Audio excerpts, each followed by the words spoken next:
Mumbai winning the toss and choosing to bat against Rajasthan here at Abu Dhabi. We're here with Cricbuzz Comm Box. I've got Michael Vaughan here with me. And at the end of the ninth over, or rather the beginning of the 10th, Mumbai were 88 for 1. Suddenly at the end of the 10th, they're 90 for 3, and everything we had planned and scripted for the Comm Box has changed, Wani. Yeah, I mean, Rajasthan have had a cunning plan to bowl their kind of least experienced bowlers in the first 10. They gave Rohit Sharma a nice 9 overs to get in and just have a stroll in Abu Dhabi, stroking it to all parts. Quinton de Kock looked in fine form, and then all of a sudden, a couple of wickets for the leg spinner, much needed for Rajasthan. I've not quite got the tactics, how you don't use Jofra Archer in the first over just to try and get amongst Quinton de Kock and Rohit Sharma. Yeah. I was always taught you start with your best against the best to try and get the early blow in well.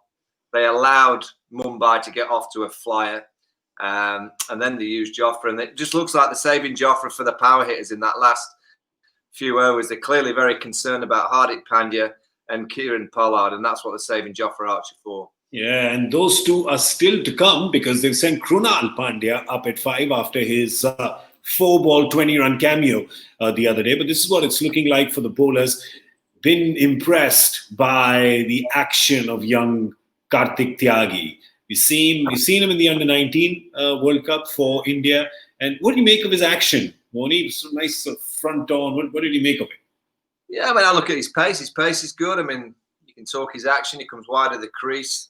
I don't have any concerns with that. There's been some great bowlers that bowl from wide of the crease. You look at someone like Matai Nansini from South Africa. He's a young chap making his way. He looked like he had a good attitude. He rushed Quinton de Kock for his first wicket. He went on to him a little bit quick. He was kind of playing the shot and it hit his bat before he could get the stroke through the ball.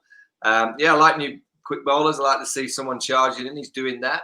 I just don't know whether this speed guns. Jofra doesn't look like he's bowling rapid, but it's at 150 regular. I just wonder if the speed gun's having a little bit of the heat maybe have got to the speed gun, because it seems to be very, very high throughout this tournament. Yeah, it has been. It's been clocking 150 all the time. I mean, also the thing is, it's probably UAE speed guns, right? They're just used to Ferraris and Lamborghinis all the time. So probably the pick.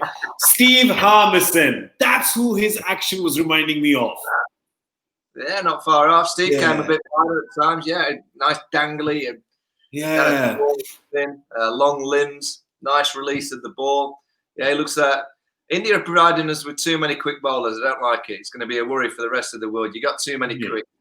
Yeah, the problem is there's not too many young spinners coming through. So there's the issue, right? There's always some issue or the other. But right now, is there an issue for Mumbai, or do you still think there's an issue for Rajasthan at how it's poised at the end of 10 overs with 90 for 3?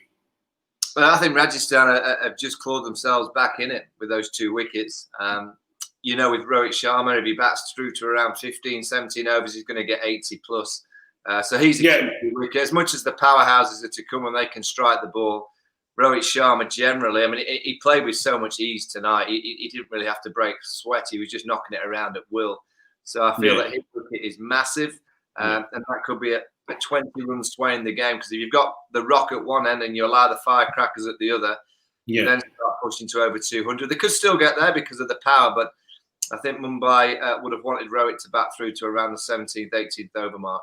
Yeah, and Ishan with that first ball heave-ho, when you're already going at 9 and over, just seemed, but well, he's young, he's inexperienced, and live by the sword, die by the sword. So 90 for 3 is where they are. We'll remember our guesses are all in. I think Michael was at 182. I'm at 191. In the game. I think 191. Come on. 100 in the back 10. Pandya Brothers Pollard. Come on. It's going to be mine. It's me. Defending champion. Bouncing around. All right, well, that's all we have time for you on this Comm Box. We're going to see you at the end of the Mumbai batting effort on My 11th Circle Presents Cricbuzz Live. Thank you for watching.